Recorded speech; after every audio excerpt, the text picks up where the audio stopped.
Hello, welcome to today's episode of the Diaries. In today's pages, we have heart failure, Hullabaloo. I'm your host, Aaron Spudeman, and I'm here with co-host and expert on the subject, Aaron Flem. Let's talk about heart failure. So, Aaron, what is heart failure? Well, I'm glad you asked. Heart failure is essentially when the heart stops pumping blood efficiently. So, just to give everyone a quick little anatomy lesson, we need our hearts. We do. They are so important, believe it or not. I was about to get mine removed earlier. Listen, no, that is a bad idea. All right, so basically what the heart does in our body is it pumps oxygen carried by the blood throughout our entire body, and it keeps our cells functioning. And if we don't have the heart pumping, we don't have the oxygen flowing to keep all of our body cells alive. And so this is kind of why heart failure is such a serious disorder, because essentially when your heart's not pumping blood efficiently, your body really struggles. So I've heard rumors. Oh, yes. I've heard rumors that apparently there's more than one type of heart failure. Is that true? This is entirely true. Yeah, there are multiple types of heart failure. So there is right-sided heart failure, which, in case anyone doesn't know how heart anatomy works, we have a 4-chambered heart. Ooh. As humans. We have the right atrium, which takes in deoxygenated blood from the body. So basically, blood that needs to be stocked up with oxygen, right? And then it goes into the right ventricle, where it is essentially ejected out with a lot of force out into the lungs, and then the lungs, while you're inhaling, they basically supply all that blood with oxygen, which is really important. And then it goes into the left side of the heart, into the left atrium, where it's carried into the left ventricle, that essentially ejects it out into the body again. So it's this circuit that's essentially always reoxygenating the blood. So, like I said, the right side is full of deoxygenated blood coming from the body. So, essentially, right-sided heart failure affects the right ventricle, and because it affects the right ventricle, fluid can back up into the body, because this is where the blood is coming from. If the right ventricle is not pumping efficiently, the fluid's backing up, and it's got to go right where it came from, which is the body. So, a telltale sign of right-sided heart failure is fluid overload, such as edema in the legs and feet and other extremities. And then left-sided heart failure is pretty similar. It just affects the left ventricle. So because it's affecting the left ventricle, fluid can back up into the lungs, because that's where the blood is coming from. So if the ventricle is not pumping out enough blood, fluid is backing up back into the lungs right where it came from. So one of the symptoms of this is shortness of breath, which makes sense, because if you have fluid in your lungs, you're not breathing properly. So, I know you talked about these two different types of heart failures. Are there any subcategories? Yes, there absolutely are. So left-sided heart failure can be categorized as, I'm going to use some big words here, get ready, heart failure with reduced ejection fraction, or heart failure with preserved ejection fraction. Wow. I know. But these can also be called systolic heart failure and diastolic heart failure. So systole is essentially the process of the ventricles contracting. So essentially blood is being pumped out into the lungs, and at the same time blood is being pumped out into the body by each respective ventricle. And that is what systole is. So systolic heart failure is when there's some kind of problem with that action of pumping out the blood into the body. So essentially, when the left ventricle loses some of its strength, and it just isn't pumping out enough blood. So this can be shown by its ejection fraction, which I'm going to explain what that is. So Ejection fraction is the percentage of blood in the total ventricle that gets ejected out in one heartbeat. So basically, when the ventricle contracts, usually in the average person, about 50 or 70%, between 50 and 70% of that blood is going to make it out into the body during that heart pump. Now, with someone with heart failure with reduced ejection fraction, this percentage is going to be really low. So it's going to be below 50%. So essentially, there's all this blood in the ventricle, and just not enough of it is quite getting out. And that's how we can tell when you have this type. So, yeah, I know you touched on some symptoms like swelling or shortness of breath. Are there any others? Yes, there are. So essentially, we have, yes, like I said, shortness of breath. Fatigue and weakness are some of the most common types, just because if your body's not getting oxygen, it's just not having the energy it needs to get through daily activities, especially with a very advanced case. That's some spooky stuff. Mm-hmm. I've also heard like some conditions can lead into heart failure, such as like coronary artery disease and like a heart attack. Yes, so the number one cause of heart failure is coronary artery disease.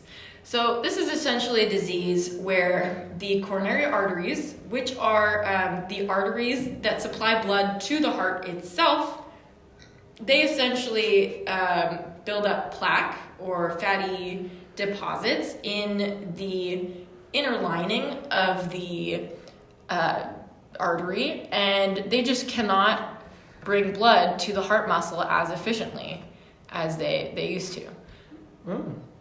So essentially, because this reduces blood flow, it can lead to a heart attack, aka myocardial infarction, which is where the heart muscle does not receive oxygen and it's essentially dying until this block is cleared. Oh, spooky stuff. Mm-hmm. Spooky stuff indeed. Yeah. I also heard that arrhythmias, also known as irregular heart rhythms, can contribute to this too.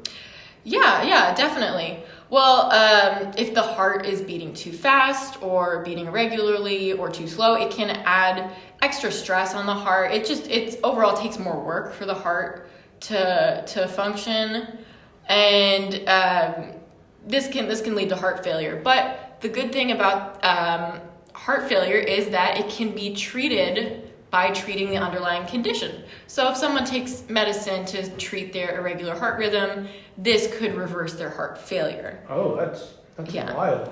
We also have conditions such as high blood pressure, heart valve disease, inflammation of the heart muscle, aka myocarditis, which just means heart muscle inflammation, essentially. Congenital heart defects too, right? Yes, definitely. That is a big one. So basically, if your heart has formed incorrectly, again, the heart just has to work harder to pump blood. And this essentially just wears the heart out, and it can lead to heart failure. Gotcha. So yeah, we also can get it from other diseases too. Oh, spooky. I know. So if someone has diabetes or HIV infection or a buildup of iron or protein, as well as a thyroid problem, this can lead to heart failure as well. That's some crazy stuff. Mm-hmm. So, are there different like tiers to this? Absolutely. So, as with many conditions, we have different stages, and they affect people in different ways. So, the first one is class 1 heart failure, and that's essentially one that doesn't affect someone too much. So their symptoms are very minimal or not even noticeable at all. And so there are 4 total tiers. The second one is essentially, they can still do most of their daily activities, or as we call them, ADLs, which is short for activities of daily living. But they still have problems like fatigue, and especially with exertion or with exercise, it can really exacerbate them a lot more than the average person. Oh. And then with stage 3, that's classified as when someone is just really struggling with everyday basic activities. So going out to the mailbox or, washing dishes even. Could be hard for them to complete. Wow. I know. And then the last and the worst stage is basically class 4 heart failure, which is when they're having symptoms even at rest, even when they're not doing their daily activities.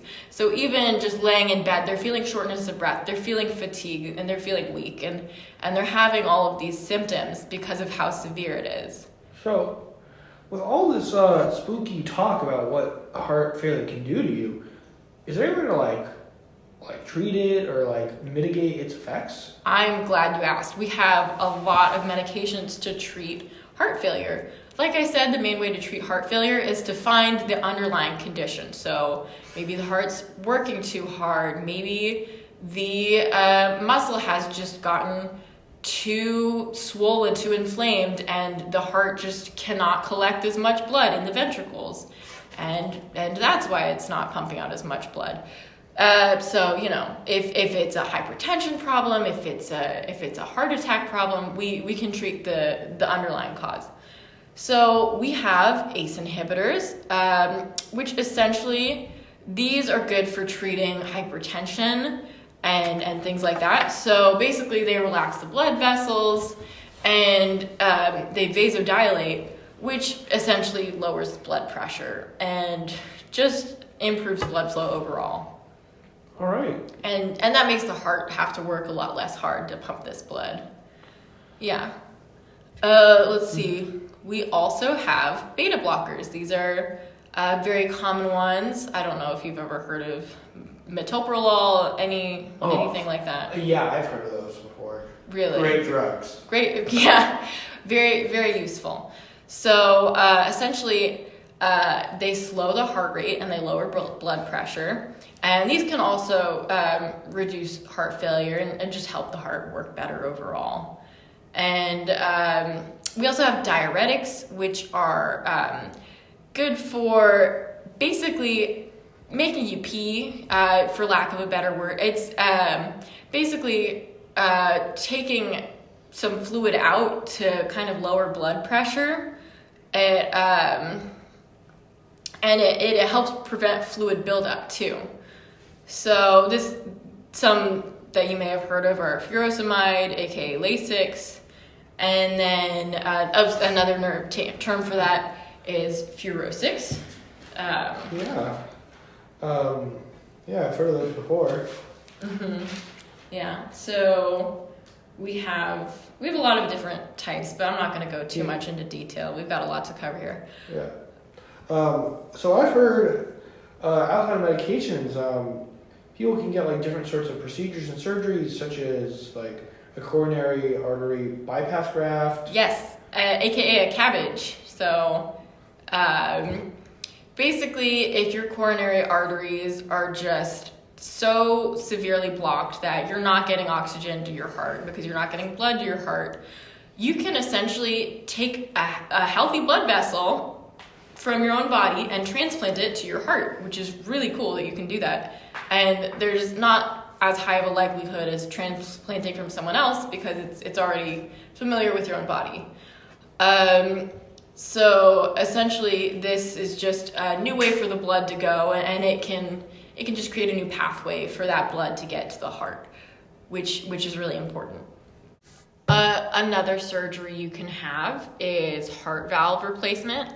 So if you have a damaged heart valve, this can be one of the causes of heart failure.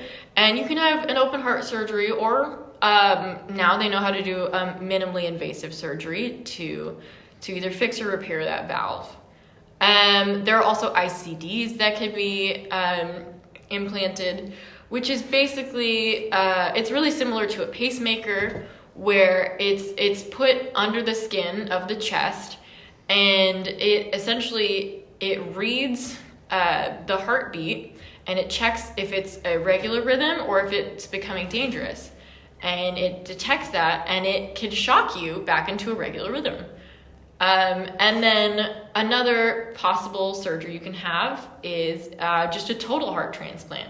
And that is when your heart is so severely damaged, it's not salvageable by itself. You need an entire heart transplant. So there are many other surgeries, but those are some of the main ones. So, before we get to our ad break here, what are some preventions? I know like a couple. You don't want to smoke, you want to exercise, and all that good stuff. Are there any others? Yes. So you want to eat healthy food. You want to try and just stay in the best shape you can. So just try and maintain a healthy weight if possible, and you want to reduce stress as much as possible in your life. And then if you are having problems with your heart, hypertension or CAD, you want to really make sure you take your medications as your provider tells you to. So, yeah. Okay. We'll get right back to you after the ad break with our prime patrons. Do your older relatives suffer from not being able to get to the hospital? Because if so, there's a brand new service on the horizon. Your grandma or grandpa lives in a rural area in some redneck town, and they need to get to the big city so they can get their epic heart transplant because they have heart failure. Introducing people buses. And we'll just pick them up from their house and transport them down the busy highway and get them to the hospital. And we can hear some old facts from some old ladies and how much they love it. I don't drive so good anymore. That's about it. And if you pre-order a ride now, your old person will get a free phone for telehealth. Whoa! Go to oldpeoplebuses.com to learn more. It's worth it. Now back to our regularly scheduled stuff with our prime patrons. Our first question is from Prongus 1 million, who says, "My father is dying of heart failure. The doctors can't do much now. What do you suggest I do?" Oh, wow. Well, I would say doing your own research is really, really important. Trying to get an understanding of his condition, how to best help him. But for your own mental health, I would say talk about it with a friend. Make sure you have a really healthy support system. I know it could be a really, really hard time, especially with close family members, but you can get through this, especially if you really lean on your support system. Yeah, I think that's all great advice, Aaron. The only other question we have this week from our prime patrons is from Papa Pringle 92, who says, "Can you go over the two different variations of the left-sided heart failure again? I didn't quite understand that. What is the exact difference between systolic heart failure and diastolic heart failure?" Yes, totally understandable. So basically, I started to touch on this. I didn't fully cover diastolic heart failure, so I'll go over that one again. So basically, like I said, systolic heart failure is basically when the heart is having a reduced ejection fraction. So the ventricle is filling up with blood fine. It's just getting that blood out of the ventricle. That's the issue there. But with diastolic heart failure, aka heart failure with preserved ejection fraction, the percentage of blood that's getting out of the ventricle is still within the normal range. But the problem is there's just not enough blood filling the ventricle.